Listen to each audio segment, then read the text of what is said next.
আসসালামু আলাইকুম রহমতুল্লাহ। তো বন্ধুরা, আজকে একটা আমল নিয়ে আসছে, সেটা হচ্ছে যে দোয়া পড়লে কুরাইশ বংশের 10 জন গোলাম আজাদ করার সওয়াব তার আমল নামায় লেখা হয়। তো এমন একটি দোয়া আছে যে দোয়াটা পড়লে 10 জন গোলাম আজাদ করার সওয়াব তার আমল নামায় লেখা হয়। তাহলে আসুন সেই দোয়াটা সম্পর্কে আজকে আমরা জানবো। তো আপনারা আহ, ধৈর্য সহকারে ভিডিওটি একটু দেখুন, স্কিপ করবেন না। আর অবশ্যই নতুন হয়ে থাকলে আমাদের চ্যানেলটি সাবস্ক্রাইব করে এবং আমাদের পাশেই থাকবেন। এবং অবশ্যই আপনি কোন ধরনের ভিডিও চান সেটাও কমেন্ট করতে পারেন চাইলে। তো আমরা সরাসরি হাদিস থেকে জানবো।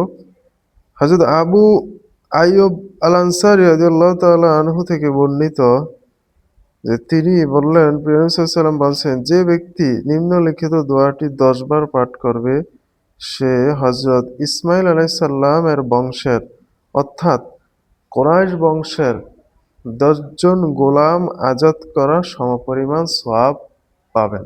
সুবহানাল্লাহ।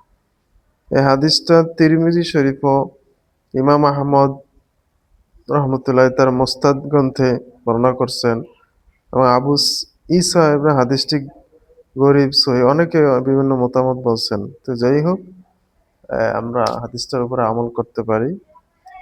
তো এবার আমরা জানবো যে সেই দোয়াটা কি। আসুন আমরা সেই দোয়াটা সম্পর্কে জানি। দোয়াটা হচ্ছে লা ইলাহা ইল্লাল্লাহু ওয়াহদাহু লা শারীকা লাহু লাহুল মুলকু ওয়া হুয়া আলা কুল্লি শাইইন কাদির।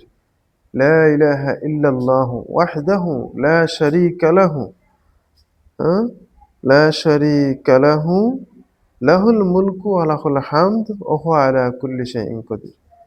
শুধু এতটুকু দোয়া।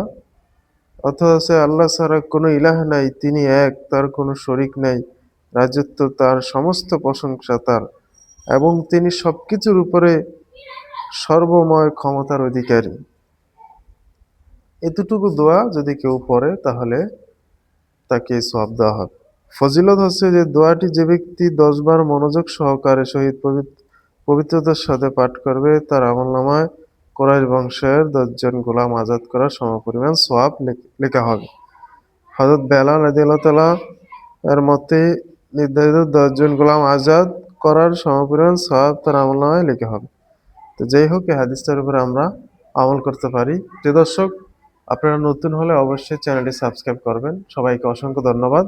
আসসালামু আলাইকুম ওয়া রাহমাতুল্লাহ।